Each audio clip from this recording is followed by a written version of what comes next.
So Judgement Day is approaching for Liverpool FC. They have that semi-final, second leg against Villarreal at Anfield. It's a huge game, so we're going to talk about what could happen in that game with Chris from Redmen TV, who joins us now on Skype. Chris, how you doing, mate?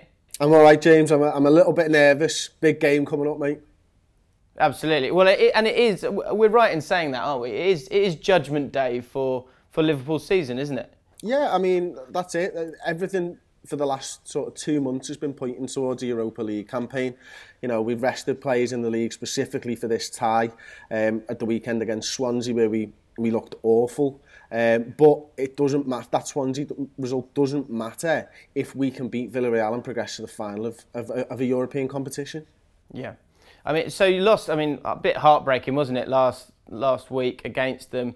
There was that feeling that you kind of did go for a draw. It wasn't that gung-ho approach that we've certainly seen at Anfield, certainly in the last round against Dortmund. Yeah. What did you learn from watching that game? What did you learn about Villarreal? Look, I've seen Villarreal a few times this season. I wouldn't say that I've watched them loads, but I knew that they were a counter-attacking side. I knew that they were very good defenders. They were probably better than I thought they were in that regard. I think they were really solid, really compact. And they kind of played... Well, Liverpool did play for a draw, I think, and cops come in for a bit of criticism from Liverpool fans, to be honest with you, because we thought that they were there for the taking. I think after 60 minutes, people were screaming for Daniel Sturridge to get on the pitch and stuff like that, because we thought that we could get an away goal. Not getting an away goal could be massive in this tie. I mean... People say a lot of things about the away goal, but it's truly one of the best rules in any sport, in my opinion, for European competition. I think it's brilliant. Why is that? It's just so cool, isn't it? I mean, it's heartbreaking, but it adds a different edge to a football match that you don't see in other games. I mean, you just had to see last night, obviously, Atletico played Bayern Munich. The away goal changes the tie completely. It just everything hangs in the balance until the last minute, and it makes these games so exciting because kind of anything can happen. Well, yeah, I mean, this game is perfectly poised. They've got the 1-0 win. You haven't got the away goal, but you are playing at home. And you know, we saw in the last round, anything can happen with you guys when you're playing at Anfield on a European night. So tactically, this is a real tricky one for Klopp, because he's moved around the team quite a bit. He's tried different people up front, certainly. He's had to try different people at the back. Tactically, how do you think he should approach this game? I've got a feeling that Jurgen Klopp will go 4-3-3 in this game. I think, look, our squad has been decimated with injuries and random suspensions over the last few weeks. We seem to be going places, and then we took you know, Mamadou Sakho is out now indefinitely at the minute because of a fat-burning drug that he's taken. We've lost Emre Can to injury, but, you know, he might be back in contention for this game. He's supposed to have been out for 4 weeks. He's been out for 2. He started training again on Monday. That could be huge for Liverpool. I'd risk him if he is available. And then you look at Divock Origi. I mean, what Funes Mori did in the derby has kind of derailed us, because we had a sort of B team for the league and an A team for the Europa League, and he fits in so well with the tactic. And I wouldn't be surprised to see Christian Benteke at some point during this game, because, you know, we might be in need of breaking this team down, and it could be from like James Milner's crosses, Christian Benteke getting on the end of it. So tactically, it's a really tough one for Klopp, but I think first and foremost, they've got to go out there and look for a goal first 15-20 minutes to get the crowd into it. We're going to be down at the King Harry pub 6 o'clock before the game, greeting the team in once again. It's what Liverpool do better than any other team in the league. Look, people talk about Liverpool fans and that we're deluded and we live in the past and we think that our club's bigger than it is. But the reason that we live in this Liverpool bubble is because we can create special moments and with our club like no other team does. You know, you look at Manchester United. Klopp, when he came in, was talking about converting us from doubters to believers. Manchester United in the Europa League was a big enough tie to get the fans all on side, talking, you know, singing from the same hymn sheet. We went in there, we beat Manchester United, we went on to Dortmund, and we created these moments. And that's the type of thing that no other club in England that I've seen can do it like we can. And that's why we talk about Liverpool as a special club, because there's a synergy between supporters and the team on the field and the manager. And when we all pull in the same direction, special things happen at this football club. One special thing that's happened this year, in 2016, has been James Milner's stats. He's got a lot of assists.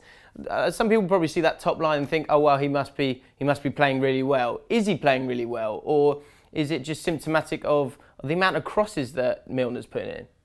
You know what? He comes in for a lot of criticism, and I probably like him more than most Liverpool fans, to be honest with you. He does have his weaknesses. I still don't think he's a centre midfielder, and he was signed as a centre midfielder for us. That's what Brendan Rodgers promised him. But when he gets out there on the wings and he starts whipping balls in, he looks really dangerous. Don't give the man a corner, for God's sakes. He cannot take a corner. This means first man. This means first man. And any other signals he's got, they all mean first man. But when you get him wide and ask him to whip a ball in, he's got an absolutely superb delivery. The problem with him as a centre midfielder is he's a yard off in defensive situations. He presses really high all throughout the game, but he's aging a little bit now, and his pace isn't what it used to be, and he picks up silly yellow cards sometimes for just missing it because he's a little bit late. And on the other side, at Villarreal, their best player by a mile last week, Denis Suarez, he's the man you've got to watch out for in a team that does counter-attack really, really well, and he's their playmaker, isn't he? I know, he was brilliant, mate, absolutely. Do you know one of those players where you just see him and first 5 minutes he picked the ball up? I think he played an outside of the boot pass, and I'm thinking, yeah, player, he's got it. And he looked dangerous throughout, and you know, as you say, when they're on the counter-attack, they're looking for Suarez to set something up. He moves at pace. He's dynamic as a footballer. You know, he's running the channels. He's taking people on. He was really good to watch last week as a pure football fan. Mm. And so Liverpool are going to have to be very careful in terms of if they do throw the kitchen sink at it, then they could get done on the break. Another thing that Liverpool are going to need to do is break down that Villarreal defence. Victor Ruiz was man of the match last week on a lot of sort of websites that do the stats and bits and pieces like that. So to break them down, there's a few options for Liverpool, and I think this is probably the biggest talking point for this game. Daniel Sturridge or Firmino or Benteke, in particular, talking about Daniel Sturridge, not many people would have expected him to, firstly, not play in that first game, and then secondly, to start against Swansea. What's going on there? Oh, I don't know, James. I mean, as a football fan, I'd want to see Daniel Sturridge on the pitch because when he's firing on all cylinders, I think he's the only world-class player we've got in our squad. But I can understand what Klopp's doing because we had this game plan and Divock Origi fit it perfectly. You know, he's big enough and strong enough to hold the ball up and still get in on the end of crosses and stuff like that, but he can also run the channels, and that's something that Daniel Sturridge, when he plays one up top, isn't the best at that type of thing. Daniel Sturridge has got loads of great qualities. Finishing, I mean, he brings players in. But playing up front on his own is a really difficult skill. And maybe it's one that Daniel Sturridge doesn't have. As I say, from a purely football fan and a biased Liverpool fan, I'd have Daniel Sturridge on the pitch every single time.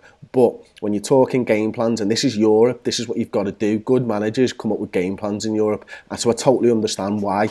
I personally think that Firmino might start in this game, though. I think we will play 4-3-3, Firmino up top, Adam Lallana, Phil Coutinho on the wings, and then maybe, if we need to, maybe unleash Sturridge and Benteke in the second half.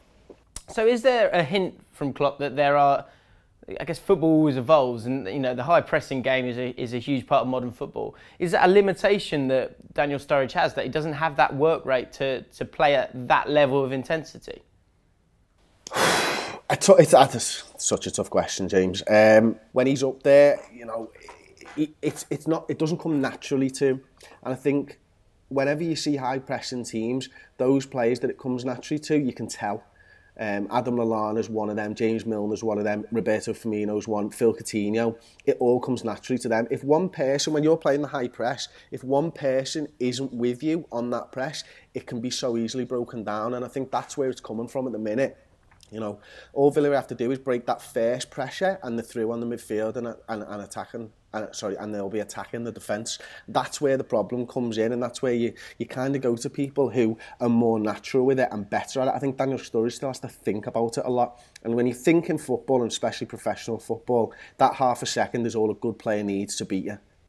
So before we get your prediction on the game, the last question I do want to ask you is, the Liverpool side under Klopp he's had, I think I remember you saying it earlier in the season, Klopp's had the longest pre-season any manager's ever had, because they were going to give him the time to figure out which players can play the way he wants to play, and then of course he's got the summer to bring in the players that he wants.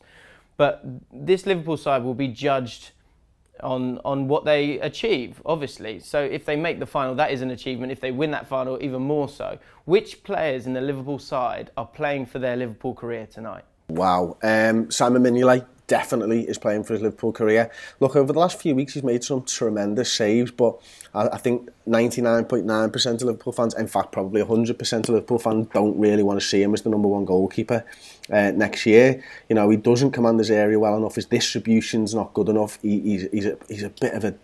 He just dilly-dallies on the ball too much, man. And he's cost us points this season, and a good goalkeeper should bring you 10 to 15 points in, and I just don't think that Simon Mignolet's done that.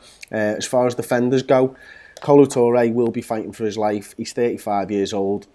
He'll want to be at Liverpool next season. Whether he's going to be or not, I don't think it really matters on his performances. If Martin Skrtel plays, I can't see him at Liverpool next season, so he'll be fighting for his life. Joe Allen will be playing, I guess. He'll be fighting for his life. He's running out of contract in the summer. He's going to the Euros. He'll be fighting for his life. And then Daniel Sturridge as well. At the minute, it looks like there's question marks over whether he'll be here next season. If he doesn't start, there's a lot of talk around Liverpool that he won't be here next season, and that would be a big miss, because signing a world-class player is harder than getting a world-class player into form.